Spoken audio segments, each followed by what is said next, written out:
इति कार्यशालायां भवतीनां समेषां हार्दं स्वागतम् अभिनंदनं वंदनं च। श्री लाल बहादुर शास्त्री राष्ट्रीय संस्कृत विश्वविद्यालये समुपस्थिताः स्म।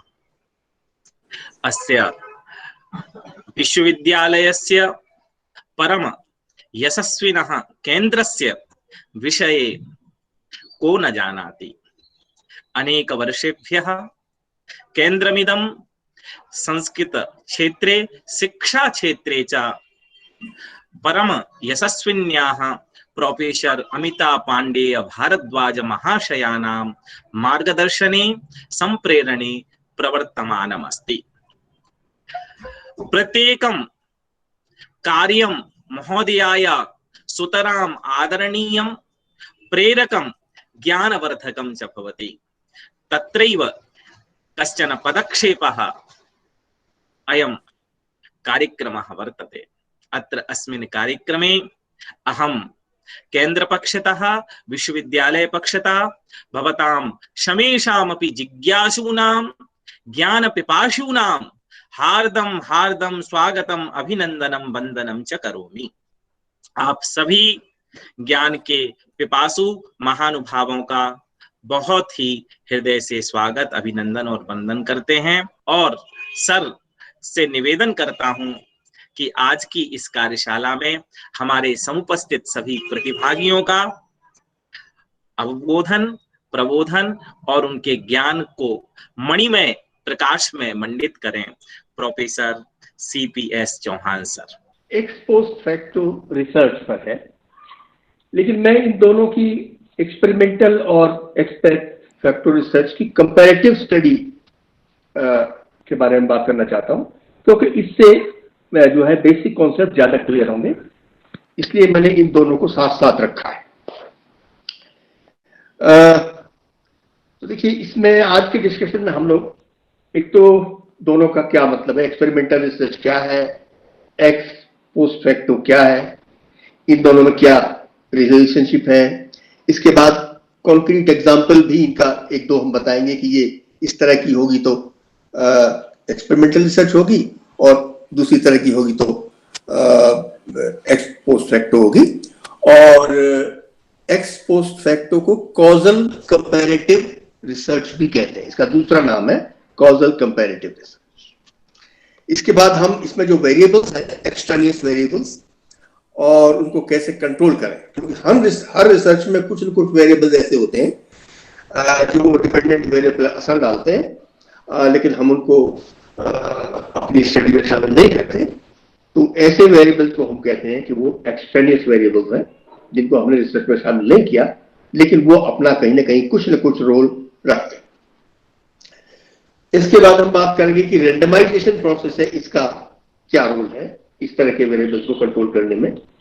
और फिर हम देखेंगे कि ये जो दो तरह की रिसर्चेज हैं, एक्सपेरिमेंटल और एक्स पोस्ट फैक्टो या कॉजल कंपैरेटिव, इनमें दोनों में आपस में क्या डिफरेंसेस हैं और क्या इन दोनों में समानता है। तो अब हम देखिए, शुरू में हम देखते हैं कि एक्सपेरिमेंटल रिसर्च क्या है। An arrangement to study the effect, देखिए इफेक्ट वर्ड यहां इंपॉर्टेंट है। Study the effect of one or more independent variables on one dependent variable under controlled conditions। देखिए इसमें तीन चार बातें हैं। एक तो यह है कि ये इसमें हम कॉज एंड इफेक्ट की स्टडी करते हैं, इफेक्ट बताता है ये। दूसरा, इसमें एक या एक से ज्यादा इंडिपेंडेंट वेरिएबल हो सकते हैं, नॉर्मली मोस्टली एक होता है, और एक ही इसमें डिपेंडेंट वेरिएबल होता है, और ये पूरा कंट्रोल्ड कंडीशंस में ये इस तरह की रिसर्च, इस तरह की स्टडी की जाती है, कंट्रोलिंग की जाती है। और दूसरा है this explores cause and effect relationship, ये बताता है कि कोई भी इवेंट है तो उसका कोई ना कोई कॉज होता है। इफेक्ट ये ज्यादातर रिसर्च स्टडीज इसी बेसिक एजम्पशन पर होती है कि वट एवर हैपन, जो भी होता है उसका कोई ना कोई कॉज होता है। तो कॉज एंड इफेक्ट रिलेशनशिप ये करती है, लेकिन कॉज को बाहर से इंट्रोड्यूस किया जाता है। या उसको मैनिपुलेट किया जा सकता है, और फिर जब उसका इफेक्ट होता है बाद में उसको ऑब्जर्व किया जाता है। तो ये है मेन चीज, यानी जो कॉज है उसको इंट्रोड्यूस किया जाता है, उसके बाद उसका जो इफेक्ट होता है उसको ऑब्जर्व किया जाता है या उसको मेजर किया जा सकता है, और बाकी सब कंडीशंस को कंट्रोल, बाकी जो वेरिएबल्स उनको कंट्रोल किया जाता है। तो इसमें तीन चीजें हुई, इंट्रोडक्शन ऑफ इंडिपेंडेंट वेरिएबल और manipulation of independent variable, secondly observation of its effect on dependent variable and its measurement, and then controlling all other variables। ये तीन चीजें इसमें होती है। एक्सपेरिमेंटल ये तो ये है कि भाई ट्रू एक्सपेरिमेंट जिसमें होता है, जिसमें ट्रूली सारे वेरिएबल कंट्रोल हो सकते हैं, उनको ही जेन्युइनली एक्सपेरिमेंटल कहते हैं। लेकिन हमारी सोशल साइंस रिसर्च में बहुत सारी रिसर्च ऐसी होती है कि जिसमें हम सारा वेरिएबल मतलब लेबोरेटरी कंडीशंस में उनको नहीं करते, फील्ड कंडीशंस में करते हैं। जब हम फील्ड कंडीशंस में करते हैं, जैसे हम स्कूल में जाके कर रहे हैं, तो वहां उनको हम, ये ट्रू एक्सपेरिमेंट्स नहीं है, वो वैसी एक्सपेरिमेंट्स हैं। तो इसलिए ये दो चीजें हमने इसमें किया। दूसरी तरह की रिसर्च देखिए, एक तो ये है कि अभी हमने बात की एक्सपेरिमेंटल की, उसमें क्या होता है, जो इंडिपेंडेंट वेरिएबल है वो मैनिपुलेबल है, and that is under the control of the investigator. Investigator जैसे चाहे उसको चला सकता है, जैसे चाहे उसको इंट्रोड्यूस कर सकता है, वो उसके कंट्रोल में होता है। लेकिन जो एक्स पोस्ट फैक्टो है उसमें थोड़ा सा अलग चीज है। It's a systematic inquiry into relationship among variables from variation of independent variable to dependent variable without direct intervention। देखिए, इसमें जो इंडिपेंडेंट वेरिएबल होता है वो इन्वेस्टिगेटर के कंट्रोल में नहीं होता। एक्चुअली वो ऑलरेडी या तो नेचुरली एग्जिस्ट करता है या सर्कमस्टेंशियली वो एग्जिस्ट करता है, लेकिन वो है, बाहर से उसको नहीं कर सकते। और इसमें दूसरी बात यह है कि इंडिपेंडेंट वेरिएबल जो, उसको मैनिपुलेट नहीं किया जा सकता, अपनी मर्जी से उसे चला नहीं सकता, जो उसकी करंट सिचुएशन है उसी में काम करना पड़ता है। और इसमें experimental control of extraneous variable is not possible. उसमें एक्सपेरिमेंटली आप बाहर के वेरिएबल को कंट्रोल नहीं कर सकते। ये हम एक्स पोस्ट फैक्टो रिसर्च की बात कर रहे हैं। इसमें वेरिएबल्स को एक्सपेरिमेंटल कंट्रोल से नहीं होता, बल्कि कुछ स्टैटिस्टिकल एडजस्टमेंट से उनका असर, उनका इफेक्ट हम कम कर सकते हैं। तो ये चीज थोड़ा सा डिटेल में आगे डिस्कस करेंगे। और exploration of antecedents of observed phenomena as probable cause. इसमें मेन चीज ये है कि समथिंग हैज हैपेंड, वो क्यों हुई होगी, इस बात की स्टडी हम करते हैं। यानी that means dependent variable has been observed, effect has been observed, उसके बाद वो क्यों हुआ, what are the causes and what are the different factors which are related to it, ये उसकी स्टडी करते हैं बाद में। तो इस तरह से ये है। तो इसका और डिटेल बाद में देखिए, अभी आगे चलेंगे तो समझ में आएगी चीज। आइए देखिए, इन दोनों की बेसिक फीचर्स हम देखते हैं। Basic logic or purpose underlying the two approaches, experimental and ex post facto, basic logic is the same। दोनों का जो बेसिक जो तर्क है वो वही है। To establish the empirical validity of the statement if x then y, ये एक्चुअली बेसिक इसका मैथमेटिकल स्टेटमेंट है। If cause then effect, if X then Y, ये है। इसी की वैलिडिटी हम टेस्ट करते हैं दोनों के थ्रू, लेकिन थोड़ा सा जो मामूली जो डिफरेंस है वो आपको बाद में पता लगेगा। Like such as if there is some practice, if there is a practice then there is improvement in efficiency.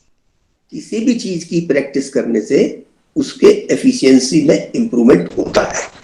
तो यहां एक्स क्या है, प्रैक्टिस ऑफ समथिंग, Y है इंप्रूवमेंट इन इट्स एफिशिएंसी।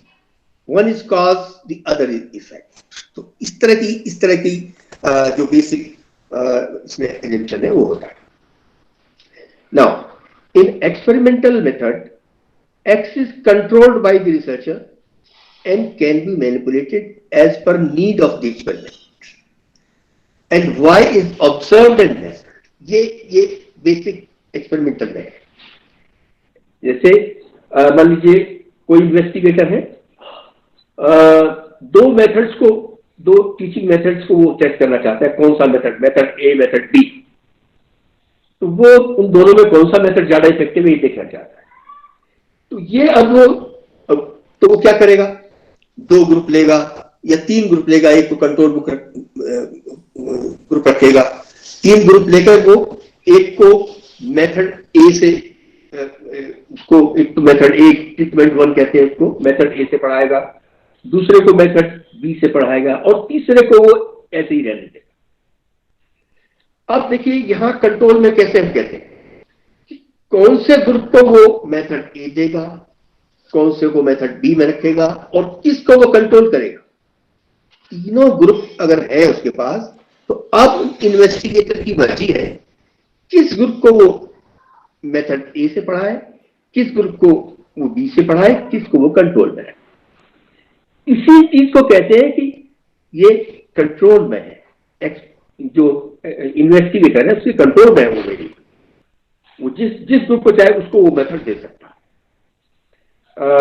और दूसरे में क्या है, in ex post facto study both X and Y are observed and measured by the researcher. दोनों एक्स एंड वाई कोई उसके कंट्रोल में नहीं है, दोनों मेजर्ड है, ऑब्जर्व है, दोनों एग्जिस्ट करते हैं। द एक्स में बी सेवरल इन नंबर, माने जो इंडिपेंडेंट वेरिएबल है वो कई हो सकते हैं। None of the two can be control, कोई बने ना तो आप डिपेंडेंट वेरिएबल को कंट्रोल कर सकते हैं या मैनिपुलेट कर सकते हैं, ना ही ये इंडिपेंडेंट वेरिएबल को कर सकते हैं। अब देखिए उसकी ये चीज दोनों का जो डिफरेंस है वो कॉन्क्रीट एग्जांपल से समझ में आएगी, लेकिन वो हम आगे चलते हैं। इसके बाद हम बात करते हैं कि वेरिएबल्स इसमें कितने कितने होते हैं। एक कंसेप्ट है यहां एक्सट्रेनियस वेरिएबल्स।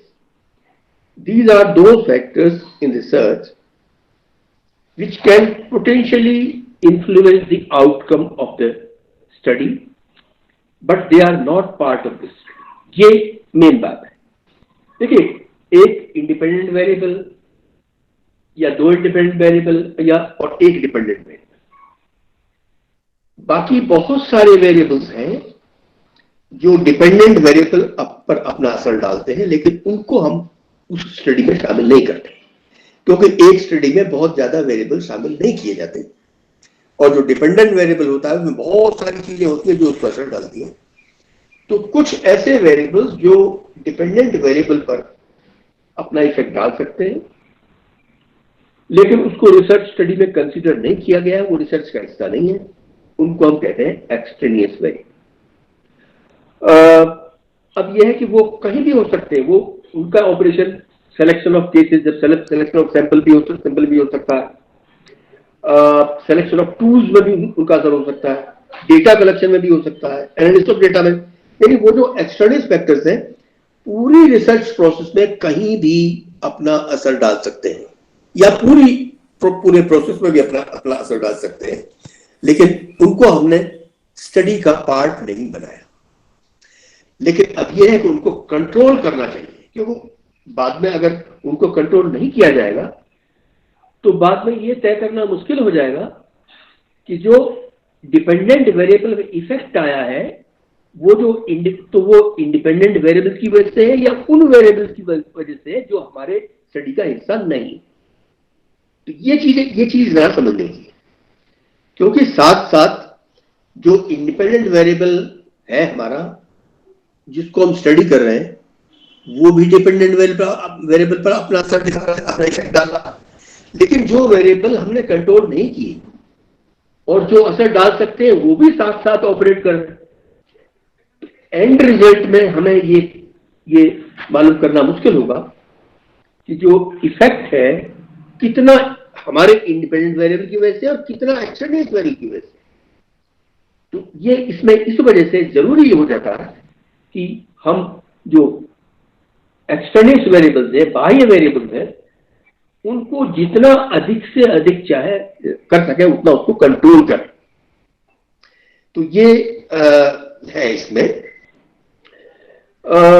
इसके बाद दो तरह के वेरिएबल्स होते हैं, जो एक्सटर्नल वेरिएबल्स होते हैं, जो बाह्य वेरिएबल्स होते हैं, जो डिपेंडेंट वेरिएबल असर डालते हैं लेकिन हमारी स्टडी का पार्ट नहीं होते, वो दो तरह के होते हैं। एक तो वो कैटेगरी है जिनको कहते हैं इंटरवीनिंग वेरिएबल, और एक कैटेगरी होती है कंफाउंडिंग वेरिएबल। कंफाउंडिंग जो वर्ड है उसका डिक्शनरी मीनिंग होता है किसी चीज को मिक्सअप कर देना या कंफ्यूज कर देना, ये उसका डिक्शनरी मीनिंग है कंफाउंडिंग का। तो यहां पर भी कुछ ऐसा ही का रोल है। Intervening variable exercises additional influence on dependent variable but may not be correlated with independent variable being used. It is correlated with the dependent। देखिए इसको समझिए, इंटरवीनिंग वेरिएबल की परिभाषा क्या है? ये this is a variable which influences dependent variable in addition to the independent variable which is being used। यानी जो इन्वेस्टिगेटर अपनी रिसर्च में इंडिपेंडेंट वेरिएबल इस्तेमाल कर रहा है, उसके अलावा कोई और वेरिएबल जो कि डिपेंडेंट वेरिएबल पर एडिशनली इफेक्ट डाल रहा है। जरूरी नहीं कि वो पहले इंडिपेंडेंट वेरिएबल से कोरिलेटेड हो, ये जरूरी नहीं। देखिए, जो इन्वेस्टिगेटर का जो मेन इंडिपेंडेंट वेरिएबल है वो तो अपना असर दिखाएगा इंडिपेंडेंट वेरिएबल, लेकिन कोई दूसरा वेरिएबल जो कि स्टडी का हिस्सा नहीं है और वो सेलेक्टेड इंडिपेंडेंट वेरिएबल से कोरिलेटेड भी नहीं है, लेकिन डिपेंडेंट वेरिएबल से कोरिलेटेड वो है और वो उसका अपना अलग असर दिखा रहा है, एडिशनल असर दिखा रहा है। तो इस तरह के जो वेरिएबल्स होते हैं उनको हम इंटरवीनिंग वेरिएबल्स कहते हैं। यानी वो जो इफेक्ट की जो रिलेशनशिप की प्रोसेस है उसको वो इंटरवीन करता है, उसमें इंटरफियर करता है, ये इसका मतलब है। तो ये कुछ वेरिएबल इस तरह के होते हैं। अब सब देखिए, कंफाउंडिंग वेरिएबल कौन से हैं? Confounding variables can not be directly measured. ये ऐसे वेरिएबल है जिनको मेजर नहीं किया जा सकता and there impact is inseparable from other variable. देखिए इसमें क्या है कि जो दूसरे वेरिएबल्स हैं हमारे इंडिपेंडेंट वेरिएबल जो असर डाल सकते हैं, और जो हमारा इंडिपेंडेंट वेरिएबल है उससे इसके असर को अलग करना मुश्किल हो जाता है क्योंकि वो कोरिलेटेड होगा। इनके साथ प्रॉब्लम ये है, confounding variable are correlated with both independent and dependent variable, दोनों से इनका कोरिलेशन होता है। इसलिए इसका जो इंपैक्ट होता है, इनका जो इंपैक्ट होता है, उसको अलग से स्टडी करना मुश्किल हो जाता है, सेपरेट करना मुश्किल हो जाता है, आइसोलेट करना मुश्किल हो जाता है। इसलिए ये पूरे जो प्रोसेस है, पूरी जो रिलेशनशिप है, उसको मिक्सअप कर देते हैं, कंफ्यूज कर देते हैं। इसलिए इनका नाम होता है कंफाउंडिंग वेरिएबल।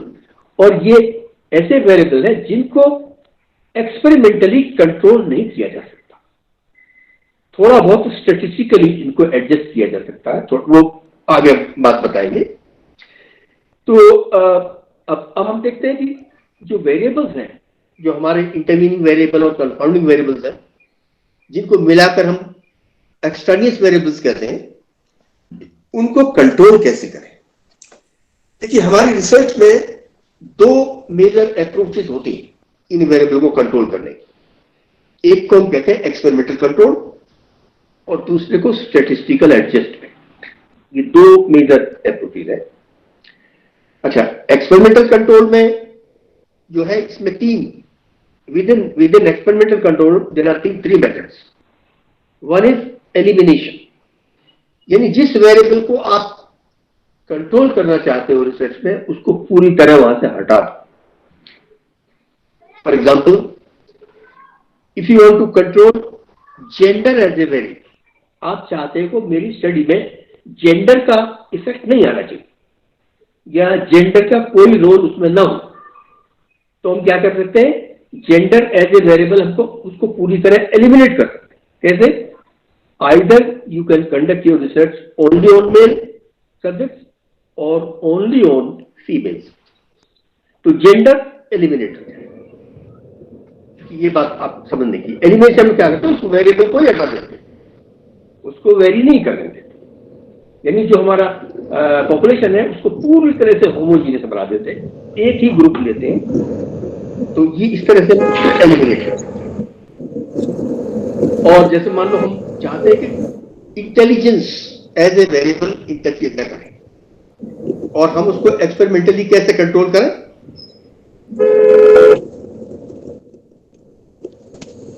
हेलो, हाँ, तो उसको कंट्रोल करने के लिए क्या करते हैं कि हम जो हमारे सेलेक्टेड सब्जेक्ट्स हैं, जो सैंपल है, उसमें जो इंडिविजुअल्स हैं उनका इंटेलिजेंस लेवल करीब करीब एक जैसा हो। देखिए, परफेक्टली एक जैसा तो हम नहीं कर पाएंगे, अगर ऐसा करेंगे तो हमारा सैंपल बहुत ही छोटा हो जाएगा।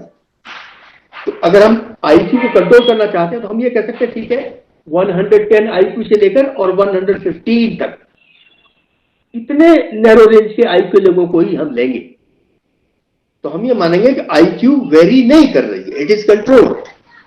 तो एक तरह से वो एलिमिनेट हो गई, उसका ऐसा असर एलिमिनेट हो गया, नेग्लिजिबल। तो ये तरीका है उसको कंट्रोल करने का, उसको एलिमिनेट करने का। एक बहुत ही इफेक्टिव मेथड है रेंडमाइजेशन, यानी selecting the individuals at random. Random भी आप सेलेक्ट करिए। उसके बाद देखिए, दोनों ही तरह की रिसर्च में, एक्सपेरिमेंटल में और एक्सपोज फैक्टो में, हमें ग्रुप्स बनाने पड़ते हैं। Experimental group, control group, treatment 1, treatment 2, इस तरह से ग्रुप्स में डिवाइड करना पड़ता है।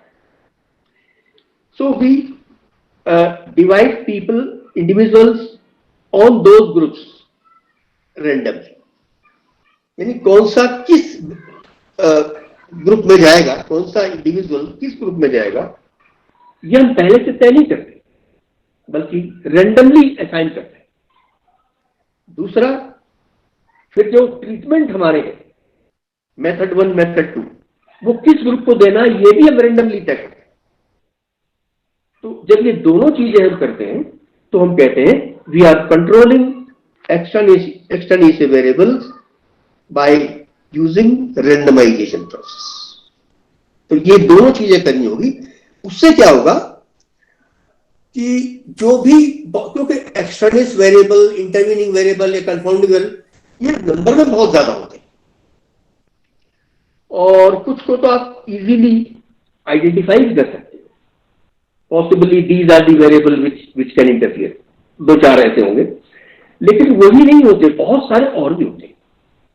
तो ये माना जाता है कि रेंडमाइजेशन करने से सारे ग्रुप में, सभी जो ग्रुप्स हैं उन पर उन वेरिएबल्स का असर बराबर बराबर डिस्ट्रीब्यूट हो जाता है। ये मानते हैं कि जब हम randomly, when we assign individual to groups at random and also treatments to group at random, जब दोनों चीजें रैंडम करते हैं, we assume that the effect of all extraneous factors is equally distributed over all groups, बराबर बराबर। सारे variable जो है वो बराबर बराबर बढ़ जाते हैं सारे ग्रुप, तो उनका असर फिर जो है मिनिमाइज हो जाता है। हो सकता है पूरी तरह एलिमिनेट होता हो, लेकिन मिनिमाइज हो जाता है।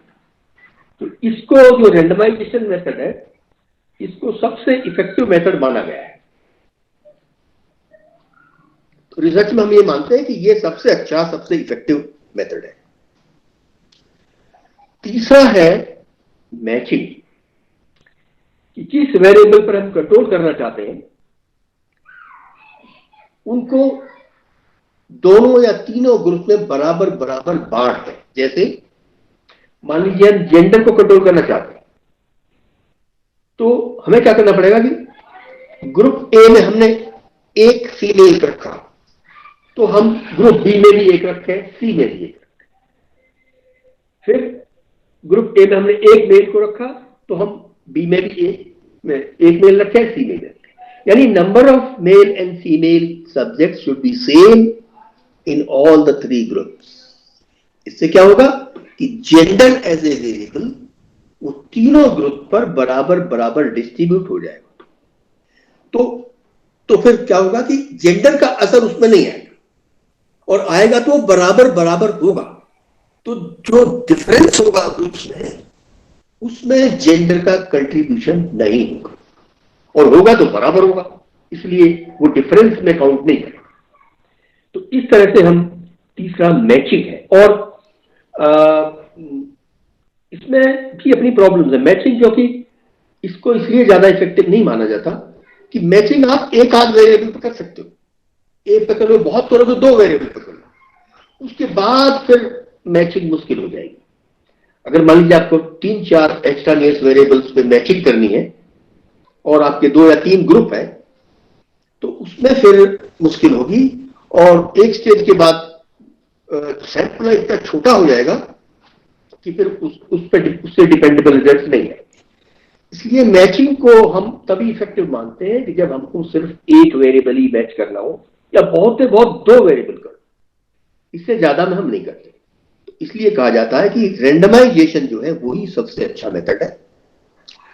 इसमें हम क्या करें कि रेंडमली असाइन करें इंडिविजुअल को ग्रुप्स में, और ट्रीटमेंट्स को भी ग्रुप में रेंडमली असाइन करें। तो इस तरह से हम एक्सपेरिमेंटल कंट्रोल कर सकते हैं। अब देखिए, ये एक्सपेरिमेंटल कंट्रोल की जो 3 मेथड्स हैं, ये एक्स पोस्ट फैक्टो पर लागू नहीं होते। उसकी वजह यह है क्योंकि इन्वेस्टिगेटर कंट्रोल नहीं कर सकता इंडिपेंडेंट वेरिएबल। जैसे हम अभी जेंडर की बात कर रहे थे, if gender is our independent variable instead of method, experimental में तो हमने कहा था मेथड 1 मेथड 2 टीचिंग मेथड, लेकिन यहां हमारा जेंडर है, मेल फीमेल। हम ये देखना चाहते हैं कि जेंडर का क्या असर पड़ता है हमारे डिपेंडेंट वेरिएबल पर। तो अब हम देखिए, gender is already divided in the population, हम अपने आप नहीं कर सकते। उसमें हम रेंडमली किसी भी ग्रुप को जेंडर मेल दे दें, दूसरे ग्रुप को जेंडर फीमेल दे दें, ऐसा नहीं कर सकते, क्योंकि वो तो नेचुरली जो जेंडर कैटेगरीज डिवाइडेड है, जो मेल है वो मेल है, जो फीमेल है। तो अपने आप हम नहीं कर सकते, लेकिन मेथड में हम अपने आप कर सकते हैं। हम चाहे एक ग्रुप को मेथड बी दें, दूसरे को मेथड ए दें पढ़ने के लिए, हम चाहे पहले को मेथड ए दें, दूसरे वो हम कर सकते हैं। लेकिन यहां जब जेंडर वेरिएबल हो जाता है तो उसमें हम अपनी मर्जी से नहीं कर सकते। तो ये इसमें ये फंडामेंटल डिफरेंस यही है कि एक्स पोस्ट फैक्टो स्टडी में जो इंडिपेंडेंट वेरिएबल है वो मैनिपुलेबल नहीं है, उसको आप अपनी मर्जी से नहीं चला सकते। जिसको चाहे उसको, जिस ग्रुप को चाहे उसको फीमेल कहते हैं, जिसको चाहे उसको मेल कहते हैं, ऐसा नहीं है, क्योंकि ये वेरिएबल्स ऑलरेडी डिटरमिन्ड है, फिक्स्ड है। तो ये इसमें मेन चीज है। तो इसलिए जो एक्सपेरिमेंटल कंट्रोल के तीनों अप्रोच है, एलिमिनेशन, रेंडमाइजेशन एंड मैचिंग, इनमें से कोई सा भी उस पर लागू नहीं होता। एक्स पोस्ट फैक्टो उसको नहीं कर सकता, लेकिन intervening variables may be built in the design and parceled out statistically by using ANOVA, ANCOVA and multiple regression methods। ये आप कर सकते हैं कि हम कुछ ऐसी स्टैटिस्टिकल टेक्निक्स हैं जिनके यूज करने से हम इन वेरिएबल्स के इंपैक्ट को अलग अलग पार्शियल आउट कर सकते हैं बाहर। जैसे पार्शियल कोरिलेशन कोएफिशिएंट, वो यूज करेंगे आप अगर हम 2 वेरिएबल्स का ट्रू कोरिलेशन निकालना चाहें, तो थर्ड वेरिएबल जो दोनों से कोरिलेटेड है उसके इफेक्ट को हम पार्शियल आउट कर सकते हैं और पार्शियल कोरिलेशन इस्तेमाल कर सकते हैं। इसी तरह से एनोवा है, analysis of variance, analysis of covariance, multiple regression, ये कुछ ऐसी टेक्निक्स हैं जिनसे हम जो इंटरफेरिंग वेरिएबल्स हैं उनके असर को पार्शियल आउट कर सकते हैं स्टैटिस्टिकली, उसको हटा सकते हैं या उसको सेपरेट कर सकते हैं, अलग से स्टडी कर सकते हैं। उसका ये हम पता लगा सकते हैं कि इनका असर, इनका इफेक्ट कितना होगा, कितना वेरिएंस जेंडर की वजह से, कितना वेरिएंस किसी और की, ये अलग अलग हम स्टडी कर सकते हैं। तो ये सिर्फ और ये इफेक्ट भी मार्जिनल ही है, बहुत ज्यादा ये इसमें नहीं है। तो ये पार्शियल आउट कर सकते हैं, स्टैटिस्टिकल एडजस्टमेंट से कंट्रोल कर सकते हैं। अब देखिए एग्जाम्पल से हम ये चीज समझने की कोशिश करते हैं। देखिए ये एक्सपेरिमेंटल स्टडी के हम एग्जाम्पल देते हैं, बहुत सिंपल सी है, बहुत आसान सी है। इफेक्ट ऑफ, मान लीजिए कोई एमएड डिसर्टेशन के लेवल की है, वो पीएचडी लेवल का ही नहीं। Effect of organised practice in basic arithmetic skills on achievement in mathematics of class 8 students in government schools of day. ये टाइटल है किसी प्रोजेक्ट का। ये एक्सपेरिमेंटल है। देखिए ये एक्सपेरिमेंटल क्यों है? इसमें इंडिपेंडेंट वेरिएबल क्या है? Organise practice in basic skills. यानी टीचर क्या करेगा? स्टूडेंट्स को बेसिक स्किल्स में, बेसिक अरिथमेटिक स्किल्स की अलग से प्रैक्टिस कराएगा। और ये वेरिएबल मैनिपुलेटेड होगा। फिर क्या होगा?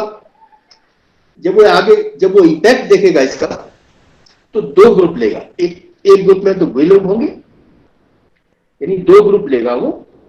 एक ग्रुप को तो प्रैक्टिस कराएगा, दूसरे को प्रैक्टिस नहीं कराएगा।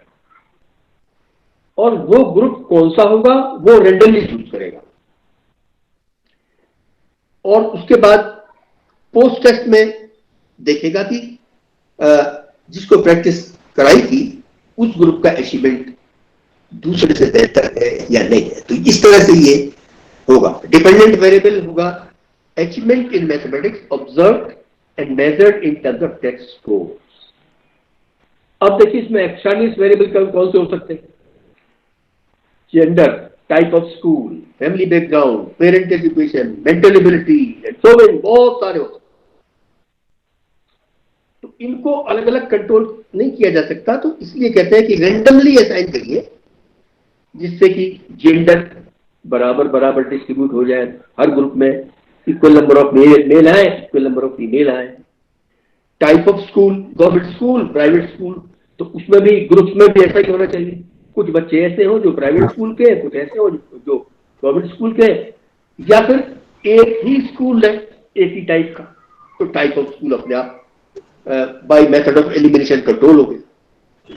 तो इस तरह से फैमिली बैकग्राउंड, ये ऐसे इन्हें कुछ ऐसे वेरिएबल है ये कंफाउंडिंग है। अब इसको कंट्रोल करना बड़ा मुश्किल हो। इस सेम फैमिली बैकग्राउंड के लोग आप एक्सपेरिमेंट में लें, थोड़ी सी मुश्किल होगी। पेरेंट एजुकेशन, मेंटल एबिलिटी, जो कि हाँ देखिए हम एक्सपेरिमेंटल स्टडी की बात कर रहे थे, तो इसमें हमने देखा एक इंडिपेंडेंट वेरिएबल है, एक जो कि मैनिपुलेट किया जा सकता है, जो इन्वेस्टिगेटर के कंट्रोल में है, और वो यहां पर क्या है? Training, organised practice in basic arithmetic skill, this is the way. ये इंडिपेंडेंट वेरिएबल है। डिपेंडेंट वेरिएबल होगा अचीवमेंट इन मैथमेटिक्स। तो इन्वेस्टिगेटर ये देखना चाहता है क्या न्यूमेरिकल स्किल्स की ट्रेनिंग से मैथमेटिक्स अचीवमेंट पे कुछ असर पड़ता है या नहीं पड़ता, ये वो देखना चाहता है। तो इससे वो दो ग्रुप बना के उसको करेगा, और एक इंडिपेंडेंट वेरिएबल, एक डिपेंडेंट वेरिएबल होगा। और बहुत से वेरिएबल्स होंगे जो एक्सट्रानियस होंगे। कुछ तो ऐसे होंगे जिन्हें कंट्रोल किया जा सकता है, कुछ ऐसे होंगे जो कंट्रोल नहीं किया, जिन्हें कंट्रोल नहीं किया जा सकता, उनका असर होगा। लेकिन रेंडमाइजेशन से काफी हद तक दोनों ही तरह के वेरिएबल्स का जो इम्पैक्ट है वो कम है। अब देखिए दूसरा एग्जाम्पल हम ये लेते हैं। एग्जाम्पल दूसरा एक्स पोस्ट फैक्टो का है। अब impact oblique influence oblique role, देखिए यहां एक बात समझने की, हम यहां इफेक्ट वर्ड इस्तेमाल नहीं कर रहे, क्योंकि मैं ये मानता हूं कि इफेक्ट सिर्फ एक्सपेरिमेंटल रिसर्च से रिलेटेड टर्म है। जहां एक्सपेरिमेंटल ना हो वहां इफेक्ट वर्ड का इस्तेमाल नहीं करना चाहिए, क्योंकि इफेक्ट तो हमेशा बाद में होता है। पहले कोई चीज इंट्रोड्यूस करिए, उसका इफेक्ट देखिए, तो बाद में होती है ये चीज। लेकिन एक्स पोस्ट फैक्टो में चीजें कभी कभी रिवर्स हो जाती है, इसलिए हम इस तरह के वर्ड इस्तेमाल करते हैं, impact, influence, role. Impact of out of school coaching means जो ट्यूशन पर बच्चे जाते हैं या शाम को मार्केट में कोचिंग इंस्टीट्यूशन में जाते हैं। Effect of out of school coaching on achievement in mathematics. बाकी चीजें वही है। हमने क्या किया, इंडिपेंडेंट वेरिएबल को बढ़ा। इन दोनों में फर्क समझना पड़ेगा। पहले केस में इंडिपेंडेंट वेरिएबल है training, I mean practice in numerical skills. अच्छा, उसमें जो इन्वेस्टिगेटर है वो क्या करेगा कि दो ग्रुप लेगा, एक को प्रैक्टिस कराएगा, दूसरे को नहीं कराएगा। और किसको कराएगा वो उसकी चॉइस है, वो खुद उसको वेरिएबल को मैनिपुलेट कर सकता है। लेकिन यहां क्या है, यहां इंडिपेंडेंट वेरिएबल है आउट ऑफ स्कूल कोचिंग, यानी उसमें वो कुछ नहीं कर सकता। क्यों? ऑलरेडी जो बच्चे कोचिंग जा रहे हैं, एक तो उनमें से सैंपल उसे लेना पड़ेगा, एक ग्रुप, और एक ग्रुप उनका लेना पड़ेगा जो कोचिंग में नहीं जाते। तो वो अपने आप रैंडमली असाइनमेंट ये सब नहीं कर सकता। ये दैट इज द डिफरेंस। यानी एक्स पोस्ट फैक्टो और एक्सपेरिमेंटल रिसर्च में एक ही मेन डिफरेंस है कि यहां जो ग्रुप बनते हैं वो पहले से बने हुए हैं, उसमें कोई रैंडम असाइनमेंट वगैरह वगैरह कुछ नहीं। तो आउट ऑफ तो टीचर क्या करेगा, रिसर्चर एक ग्रुप तो उन बच्चों का लेगा जो शाम को कोचिंग में जाते हैं, दूसरा उनका लेगा जो शाम को कोचिंग में नहीं जाते। प्री टेस्टिंग करेगा दोनों ग्रुप्स की, और फिर वो कुछ दिन बाद कोचिंग के बाद, मतलब एक आध महीने बाद फिर दोबारा करेगा, और तब देखेगा कि कोचिंग का असर कुछ है या नहीं। तो इस तरह के जो वेरिएबल्स हैं, इस तरह की जो स्टडीज है, उनको एक्स पोस्ट फैक्टो स्टडी कहते हैं। इसमें देखिए, इसमें इंडिपेंडेंट वेरिएबल क्या है, आउट ऑफ स्कूल कोचिंग, ये इंडिपेंडेंट वेरिएबल है। कुछ बच्चे शाम को कोचिंग जाते हैं, कुछ नहीं जाते, और ये इन्वेस्टिगेटर के हाथ में इसमें कुछ नहीं है। वो ऑलरेडी वो चीज हो चुकी, वो कैटेगरी ऑलरेडी है। Students going to the coaching classes and student not going to the coaching class, ये ग्रुप ऑलरेडी बने हुए हैं पहले से। तो उसको सिर्फ दोनों ग्रुप्स में से इंडिविजुअल लेने हैं। तो इसलिए this variable is not manipulated और controlled by the investigator as the variable has already operated. Variable पहले ही अपना काम कर चुका, ये बात है इंपॉर्टेंट। तो इसलिए इसको वो कुछ नहीं कर सकता। डिपेंडेंट वेरिएबल तो वही होगा, अचीवमेंट इन मैथमेटिक्स। और इसमें भी एक्सटेनियस वेरिएबल भी बहुत सारी इसमें भी होंगे, gender, type of school, wealth background, parent education, mental, ये सारा। तो ये दोनों तरह की जो रिसर्चेस है उनमें ये फंडामेंटल डिफरेंस होता है। तो अब आपको पोस्ट फैक्टो की जो असली बात है वो समझ में आई। देखिए, एक्सपेरिमेंटल स्टडी इफेक्ट देखती है, effect of something introduced from outside. कोई ऐसी चीज जो बाहर से दी गई, जैसे मेडिकल में क्या होता है, मेडिसिन दी जाती है। डॉक्टर्स मेडिकल कॉलेज में देखते हैं कि दवाई मेडिसिन 1, मेडिसिन 2, मान लीजिए एक ही बीमारी है उसकी दो, मानिए आजकल कोरोना फैला हुआ है, कल को उसके दो वैक्सीन आ जाए, तो मेडिकल कॉलेजेस में या मेडिकल इंस्टीट्यूशन में ये रिसर्च होने लगेगी कि कौन सा ज्यादा इफेक्टिव है, और वो रिसर्च एक्सपेरिमेंटल होगी। क्यों? क्योंकि वो दो ग्रुप लेंगे पेशेंट्स के, कौन सी मेडिसिन किसको देनी है, कौन सा वैक्सीन किस ग्रुप को देना है, ये डॉक्टर तय करेगा, तो वो एक्सपेरिमेंटल। तो इस तरह ये है जो, और कुछ ऐसी होंगी जो उसमें आदमी कुछ कर ही नहीं, वो इन्वेस्टिगेटर चेंज नहीं कर सकता, वो कैटेगरी ऑलरेडी है। तो ये सब चीजें ओके। अच्छा, जैसे मान लीजिए कोई एक टेबलेट है, कोई नई टेबलेट मेडिसिन आई है, डॉक्टर ये देखना चाहते हैं कि ये जो वायरल फीवर होता है उसमें ज्यादा इफेक्टिव है या निमोनिया होता है उसमें ज्यादा इफेक्टिव है। तो देखिए अब क्या है, अब रैंडम सिलेक्शन नहीं है, अब अब क्या होगा कि जो निमोनिया के मरीज हैं वो ऑलरेडी हैं और जो वायरल फीवर के वो ऑलरेडी हैं, उन्हीं में से 2 ग्रुप लेगा यूनिवर्सिटी और तब उन दोनों को वो मेडिसिन दे देगा कि वो किसमें इफेक्टिव है। ये तो इस तरह की जो रिसर्च होगी वो एक्स पोस्ट फैक्टो होगी, वो एक्सपेरिमेंटल नहीं। तो ये दोनों में फंडामेंटल डिफरेंस है। अच्छा देखिए, इसकी कुछ और खास बताते हैं। एक्स, जिसको हम इंडिपेंडेंट वेरिएबल कहते हैं, एंटीसीडेंट है, जो पहले हो चुकी है चीज। देखिए, we are observing something, we have observe something happened and then we want to know as to why and how this has happened. ये क्यों हुई है, इसका इन्वेस्टिगेशन अगर हम करें, उसके कॉजेज को ढूंढे जो कि पहले हो चुके हैं, तो उस तरह की रिसर्च को कहते हैं एक्स पोस्ट फैक्टो रिसर्च। और एक्सपेरिमेंटल में कॉज हम डालते हैं, इंट्रोड्यूस करते हैं और तब देखते हैं क्या असर हुआ। इसमें क्या है, हमें असर हो चुका, इवेंट हो चुकी, हम ये जानना चाहते हैं क्यों हुई, कौन कौन से वेरिएबल पॉसिबली उसमें कंट्रीब्यूट कर सकते हैं। तो ये दोनों में थोड़ा सा डिफरेंस। एक्स ऑपरेट्स सर्कमस्टेंशियली और नेचुरली। इसमें जो इंडिपेंडेंट वेरिएबल है उसका जो कैटेगराइजेशन होता है वो आर्टिफिशियल नहीं होता, या तो सर्कमस्टेंशियल होता है या नेचुरल होता है।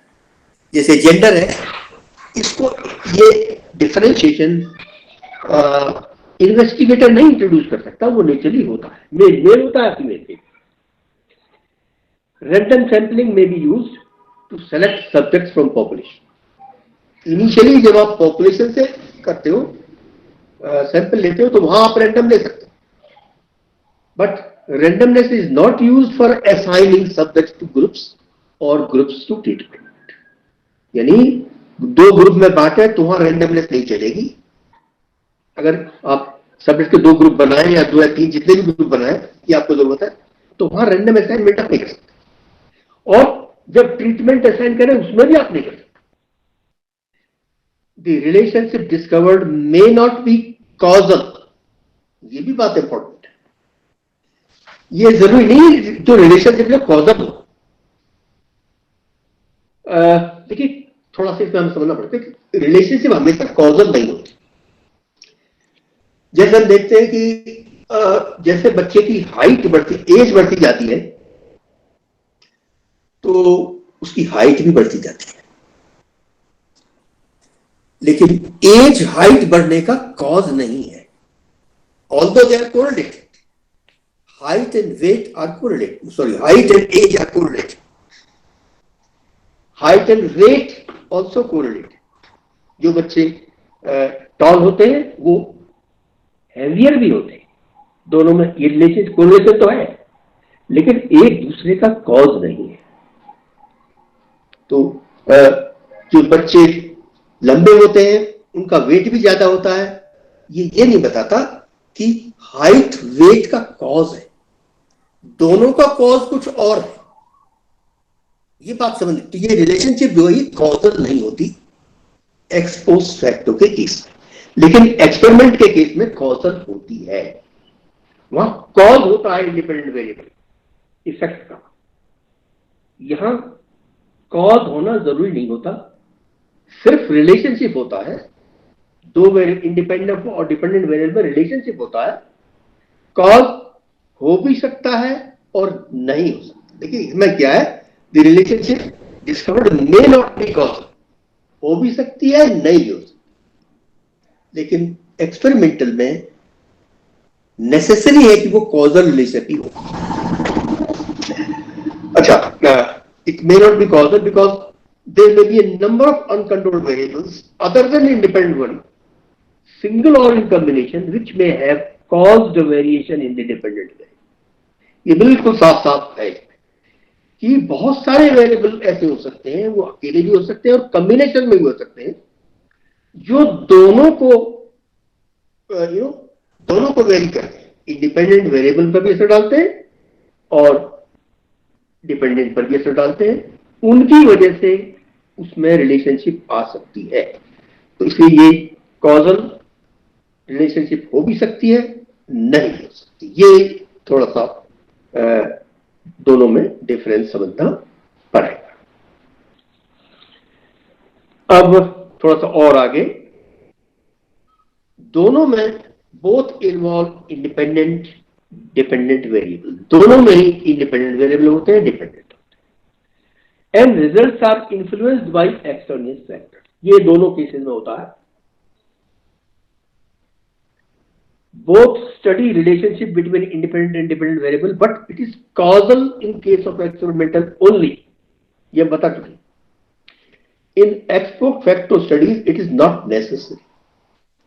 देखिए जो ex post facto study है उसमें causal relationship होना आवश्यक नहीं है, ये पहले बता चुके हैं। अब यहां समझिए, experimental research answer the question. अब सवाल देखिए, if we do this under carefully controlled conditions, then what will happen to y? देखिए, what will happen to that? यानी अगर हम x में कुछ करें,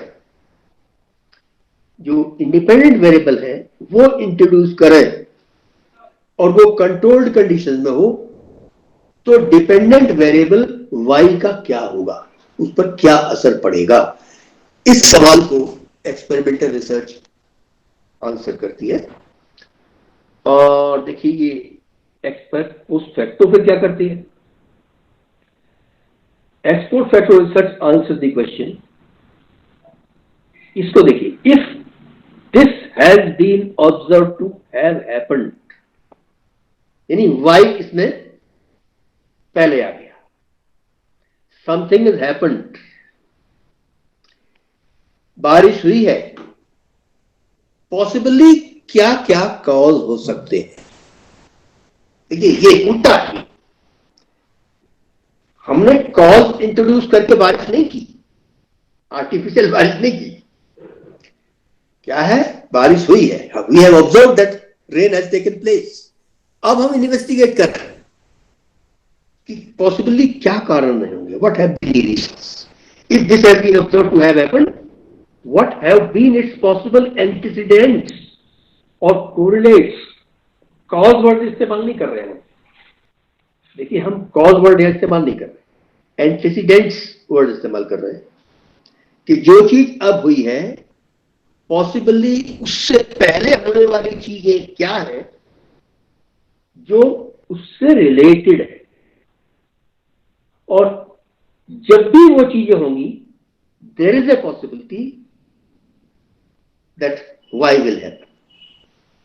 ये समझने कीजिए कि बारिश हुई तो हम ये देखें कि उससे पहले क्या हुआ, पहले वेदर कंडीशंस कैसी थी, और हम ये मान सकते हैं कि जब भी वैसी वेदर कंडीशंस होंगी तो बारिश होने की पॉसिबिलिटी होगी, प्रोबेबिलिटी होगी। अगेन कॉज की बात हम नहीं कर रहे, क्योंकि जरूरी नहीं है कि बारिश। अच्छा, हम देखते भी हैं कि बारिश जब होती है तो बादल तो जरूर होता है, और लॉन्ग एक्सपीरियंस हम ये जानते हैं कि जब बादल आता है तो हमें ये लगे हाँ बारिश हो सकती है, तो हम ये चीज है। हालांकि जरूरी नहीं, अगर बादल आए बारिश हो ही जाएगी ये जरूरी नहीं, लेकिन हमें लॉन्ग एक्सपीरियंस ये पता है कि जब बारिश होती है तो बादल उससे पहले जरूर होता है, इसलिए हम रिलेट कर लेते हैं दोनों चीजों को कि बादल आया इसलिए बारिश हो सकती है। तो ये इस तरह से, इसलिए हम कॉज नहीं बता रहे, एंटीसीडेंट्स बता रहे हैं या कोरिलेट बता रहे हैं। आगे देखिए साहब, at least one active variable is controlled by the investigator in experimental study, but in ex post facto study it is not possible। ये हम बार बार कह चुके हैं। वैसे तो कम से कम एक वेरिएबल कंट्रोल किया जाता है, इंडिपेंडेंट वेरिएबल कंट्रोल किया जाता है एक्सपेरिमेंटल में, लेकिन एक्स पोस्ट फैक्टो में ऐसा नहीं होता। एक से ज्यादा भी कंट्रोल कर सकता है वो इन्वेस्टिगेटर, लेकिन कम से कम एक को करना पड़ता randomization may be used to exercise control on extraneous variable in experimental research, but in ex post facto research this is also not possible. Randomization से वेरिएबल्स को कंट्रोल नहीं कर सकते, बहुत मार्जिनल उसमें, इनफैक्ट कभी कभी अगर हो भी सके तो बहुत मार्जिनल उसमें चीजें हो पाती हैं.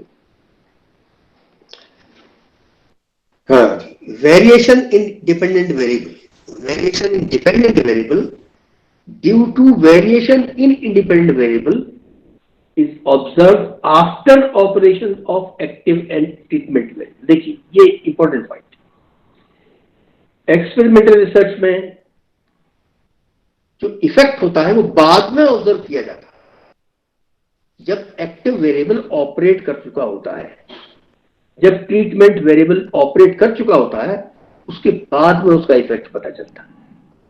But in ex post facto research, variation in dependent variable has already happened. पहले से ही वेरिएशन हो चुकी, यानी पहले से वो घटना हो चुकी, एंड मे बी ऑब्जर्व्ड, उसका ऑब्जर्वेशन भले ही बिफोर, कंकोमिनेंटली और आफ्टर चेंज इन डिपेंडेंट, यानी ये बिफोर आफ्टर उसका वो हो सकता है ऑब्जर्वेशन, लेकिन वो हो चुकी है पहले, भले ही आपने उस वक्त ऑब्जर्व न करें, बाद में ऑब्जर्व करें, दोनों वेरिएबल को साथ साथ ऑब्जर्व करें या उसको बाद में, ये चीज इसमें है. उसमें यानी उसमें टेम्पोरल रिलेशनशिप है, उसमें जो आपका एक्सपेरिमेंटल रिसर्च है उसमें टेम्पोरल रिलेशनशिप है, यानी कॉज पहले होना चाहिए, इफेक्ट बाद में होना चाहिए. लेकिन इसमें ऐसा कुछ नहीं है कि दोनों चीजें एक साथ भी हो सकती, कि हमने अभी ऑब्जर्व किया और अभी हमने दूसरी चीजें ऑब्जर्व कर ली, कि किस वजह से वो चीज हुई होगी, कौन से पॉसिबली कोरिलेट्स हुए हैं. In ex post facto studies the researcher must accept the situation as जो है उसी को एक्सेप्ट करना पड़ता है, अपने तरीके से चीजों को मैनिपुलेट नहीं कर सकता, लेबोरेटरी कंडीशंस क्रिएट नहीं कर सकता. Of course to control unwanted variable the use of elimination and statistical adjustment is possible. Elimination तो कर सकता है, मान ली वो जेंडर कंट्रोल करना चाहता है तो रिसर्च को सिर्फ मेल पर ही करे, तो वो पॉसिबल है, और कुछ स्टैटिस्टिकल एडजस्टमेंट पॉसिबल है, और कोई तरीका नहीं, तो बहुत लिमिटेड रोल है. तो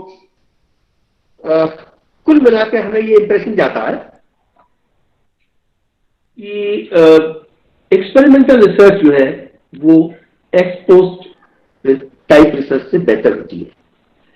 तो ये एक्चुअली हम ये कह नहीं सकते कौन सी बेहतर है, दोनों का अपना अपना रोल है.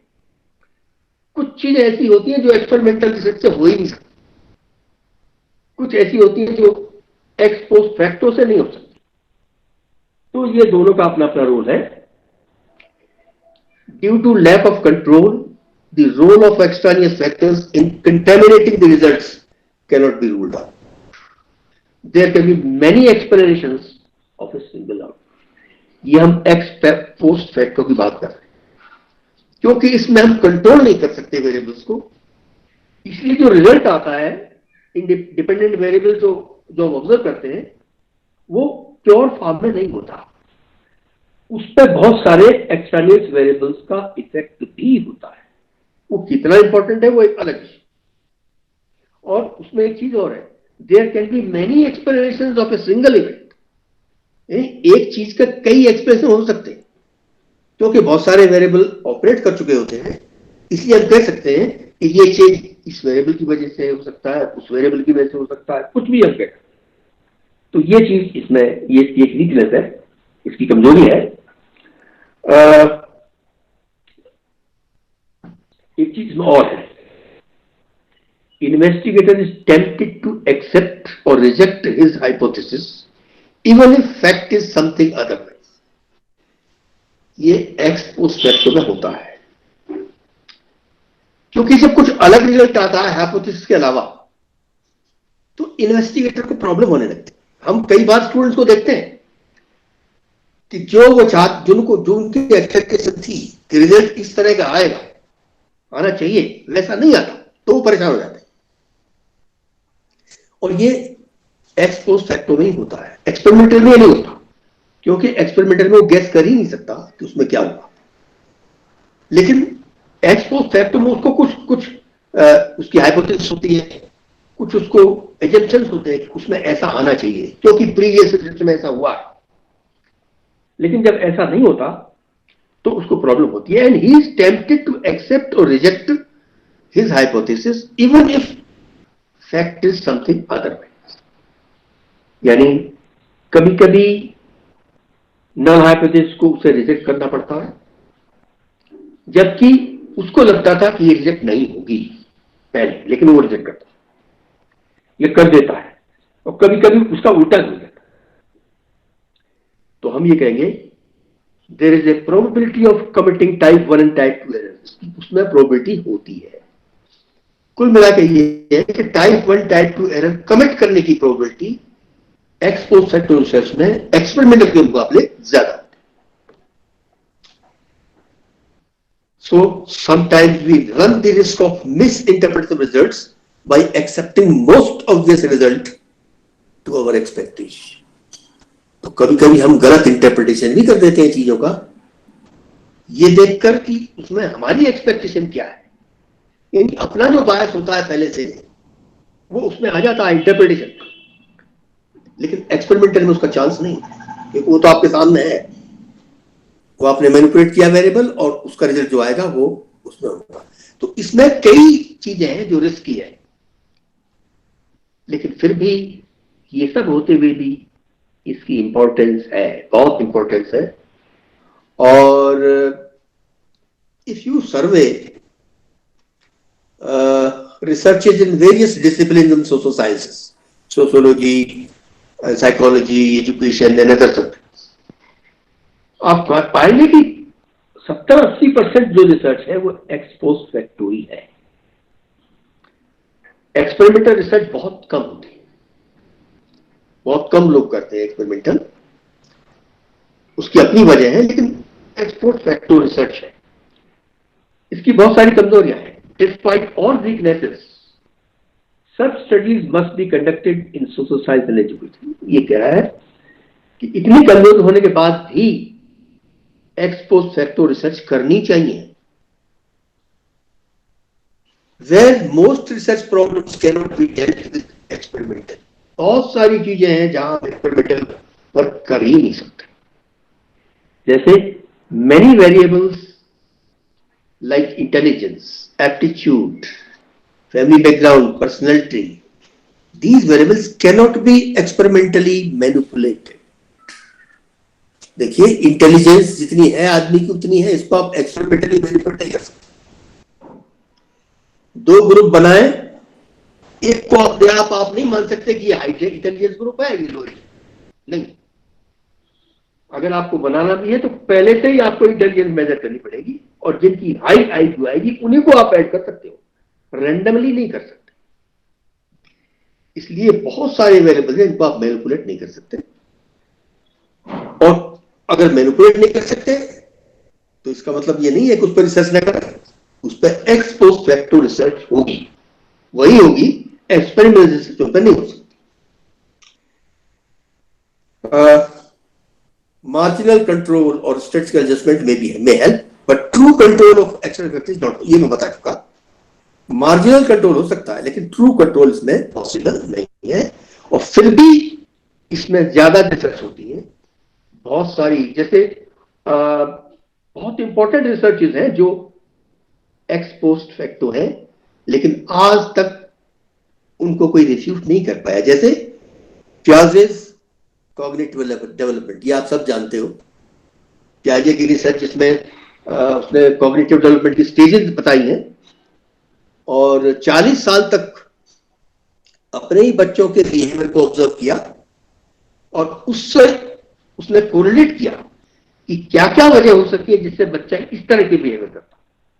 तो उसकी पूरी रिसर्च एक्स पोस्ट फैक्टो थी, और उसकी इंपॉर्टेंस देखिए आज तक उसको कोई रिफ्यूट नहीं कर पाया। बहुत सारी अच्छी रिसर्चेज है जो कि एक्स पोस्ट फैक्टो मेथड से हुई।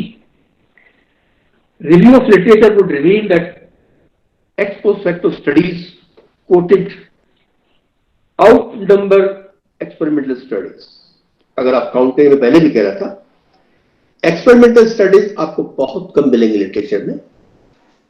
अगर देखें तो ज्यादा स्टडीज मिलेंगी वो एक्सपर्ट फैक्टो मिलेंगी, और कुछ जो बहुत अच्छी तरह की गई हैं वो ऐसी है कि उनकी फाइंडिंग्स तो आज तक कोई रिफ्यूट नहीं कर पाया। One important point two remember is that ex post facto studies of exploratory nature without testing methods should be avoided। यानी कोशिश ये करनी चाहिए कि हाइपोथेसिस टेस्ट इसमें हो। ओपनली आप करोगे तो फिर उसमें बहुत सारे एक्सप्लेनेशन आ जाएंगे और वो पूरा जो अप्रोच है वो मिक्सअप हो जाएगी। Attempt should be made to accept alternative explanations. जो ऑल्टरनेटिव एक्सप्लेनेशंस होते हैं उनको भी एक्सेप्ट करने की कोशिश की जानी चाहिए। और कभी कभी हम क्या करते हैं कि हम जो एक्सटर्नियस वेरिएबल्स हैं उनको भी उसमें बिल्टअप कर, अगर हम ये मानते हैं कि ऑब्जर्व वेरिएबल पर जेंडर का भी असर हो सकता है और जेंडर हमारा रिसर्च का पार्ट नहीं है, फिर भी हम कभी क्या करते हैं कि एनालिसिस बॉयज एंड गर्ल्स की टर्म में भी कर लेते हैं कि भाई जो हमारा डिपेंडेंट वेरिएबल है इस पर जेंडर का तो कोई असर नहीं है, हम उसको बिल्डअप कर लेते हैं रिसर्च, हालांकि वो हमारे उसका पार्ट नहीं था। तो इस तरह की चीजें हमने कर लेनी चाहिए। अब वही है अल्टरनेटिव एक्सप्लेनेशन, तो जेंडर का क्या असर होगा वो ये बता देगा। इस तरह से ये सब चीजें हैं। देन एक्सरसाइज, वो दो एग्जांपल हमने दिए जिसमें एक उसकी है और एक उसकी एक्सपेरिमेंटल की। Effect of special training in basic arithmetics operations on numerical aptitude of class 10, ये एक्सपेरिमेंटल की है, पहले भी आया। इफेक्ट ऑब्लिक, यहाँ इम्पैक्ट वर्ड, इफेक्ट वर्ड सही नहीं है, हालांकि बहुत सारे लोग कर भी रहे हैं यूज, क्योंकि ये हो भी सकता है। देखिए कॉजल भी हो सकता है, इफेक्ट हो सकता है इसका और नहीं भी। So effect influence impact of gender difference, अब यहां जेंडर डिफरेंस आ गया, on numerical aptitude of class 11 students in schools of eastern Uttar Pradesh. ये एक्स पोस्ट फैक्टो स्टडी है, इससे ऊपर वाला एक्सपेरिमेंटल है। तो मैं समझता हूं अब दोनों का डिफरेंस और दोनों के जो प्रोसेस है वो उसका वो आप लोगों को साफ क्लियर हो गया होगा, और यही इसका मकसद था। अब मैं आप सब लोगों को सुनने के लिए, बहुत शांति से चुपचाप सुनने के लिए धन्यवाद देता हूं। Thank you very much. धन्यवादः सर। वयं सर्वेपि अनुगृहीता, हम सभी आपके इस विशिष्ट मार्गदर्शन से अनुग्रहित हैं। इस अवसर पर हम श्री लाल बहादुर शास्त्री राष्ट्रीय संस्कृत विश्वविद्यालय पक्ष से, अपने शिक्षण अधिगम केंद्र के पक्ष से और अपनी केंद्र की अध्यक्षा और इस कार्यशाला की संयोजिका प्रोफेसर अमिता पांडे भारद्वाज मैम के पक्ष से और सभी प्रतिभागियों की तरफ से आपको हार्दिक धन्यवाद ज्ञापन करते हैं, और आगे भी आपका मार्गदर्शन हम सब लोगों के लिए बना रहे। थैंक यू सर, धन्यवाद।